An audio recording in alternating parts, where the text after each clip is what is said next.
Killeen is adding another book to the already gigantic pile she's authored, and she joins us now. Gretel, congrats on the book. It's called My Daughter's Wedding. Now, we've spent all day guessing what it's about because the title gives nothing away. Can you tell us? I'll give you the big sneaky point. It's not about my daughter's wedding, because anybody who is a mother knows that there are certain territories you are not allowed to touch on with your daughter.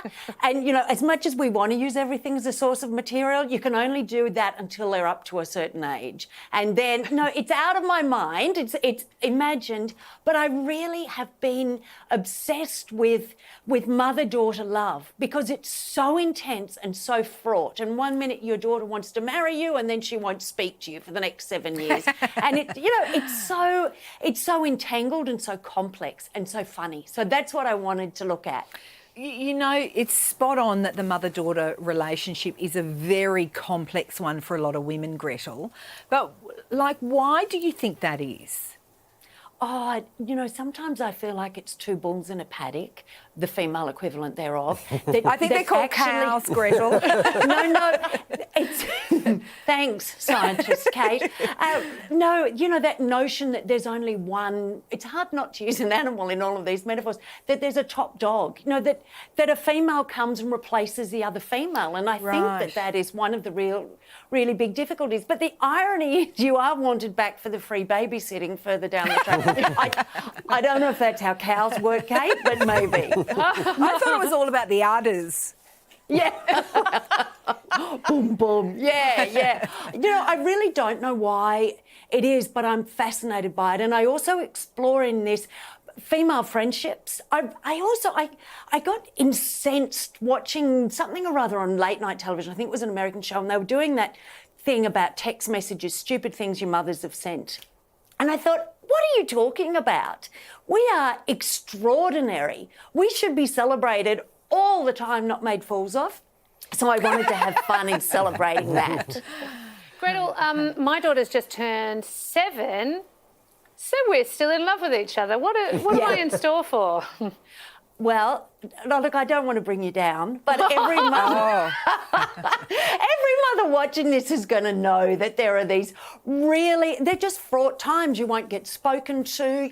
The classic one I think that's really difficult to deal with is being treated like you're an idiot and like you know nothing. How you've managed to survive in the world is an absolute miracle. How you've raised them is totally phenomenal. But somehow you crossed over some line where you became a moron, and you should be treated as such and totally ignored. For anyone who hasn't had children and wants to be reassured of that decision, read this book. No, go on. It's about humans, you know. It's about that notion of forgiving. A lot of girls go through a very embittered time and they blame their mothers for things, more so than their dads, I think. And I think forgiveness is really important, and that was one of the really vital things that happened with me. There were a couple of milestones in my life. One was that my daughter got married. Yes, she is that grown up.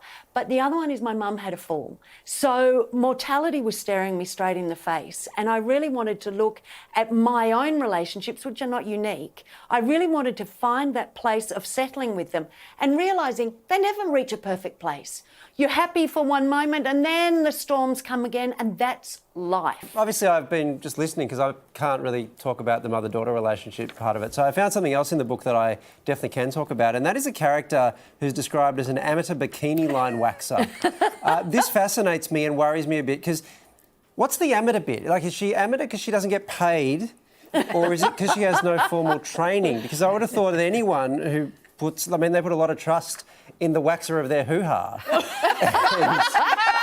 And so amateur just doesn't feel like it belongs in this context. Getting down with the lingo. Actually, I think the origin of the word amateur might actually be doing something that you love, but it's come to mean something that you're not trained for or you're not paid for.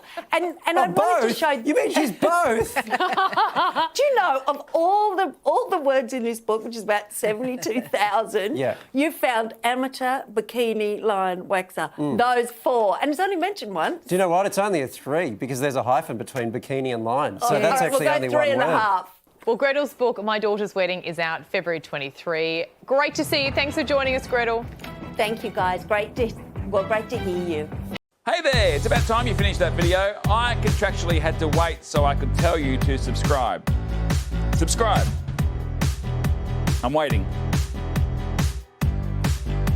Now I can go home. Woo!